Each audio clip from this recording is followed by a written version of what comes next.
But, you know, what I would tell young people is this, is that the great thing about history is that there's no end to the book. Mm-hmm. You can always write that next chapter because there's always a next chapter to be written. And if you want to look at and find kind of hope of what you could do if you want to harness your energies and powers, look at the Black Lives Matters movement.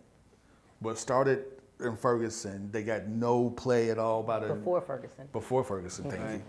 But was highlighted with Ferguson. But Trayvon Martin. there you go.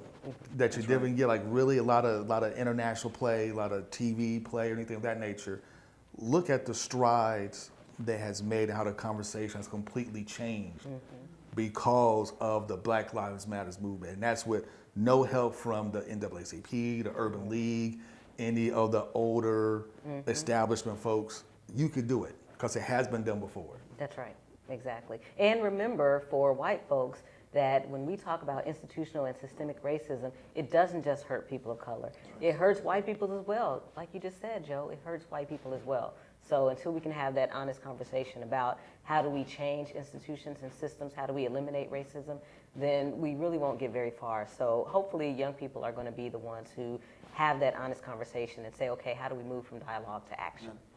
That's another thing to really raise up, is that movement is very aware of everything, you know, feeds in and goes back out of, you know, that issue, and understanding how all this crosses over. When you're talking about housing, you're talking about race, you're talking about class, you're talking about, you know, gender, around women's issues, you know, all the stuff that feeds in and out of each other, and how critical that is. And I feel like a lot of young people I know get that.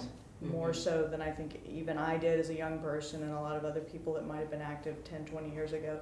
And I think that's a very hopeful thing. Yeah, my awareness of these issues only increases with time. Exactly. I mean, and I was a liberal, very, you know, community active, early 20s, you know, late teens, early 20s kid, but over the last decade especially, my awareness of race issues and how not everything can be reduced to a class issue. Like, you know, you can have all the degrees and money in the world, but that police officer may still shoot you just because you're black. That kind of realization is starting to sink in, I think, especially among, you know, the what you may call the Bernie Sanders liberals, you know, the socialist-minded liberals who used to reduce everything to class, now no longer are quite so prone to do so.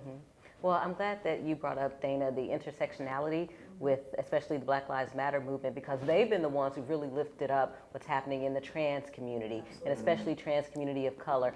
And being someone in Kentucky, to see the Black Lives Matter movement nationally talking about Kim Davis, like, that was huge for me to see that, and to know that folks are making that connection, and to say, again, when we talk about Black Lives Matter, we're not only talking about Black lives, but this is our focus right now. But we also see how, you know, anti-anything affects all of us.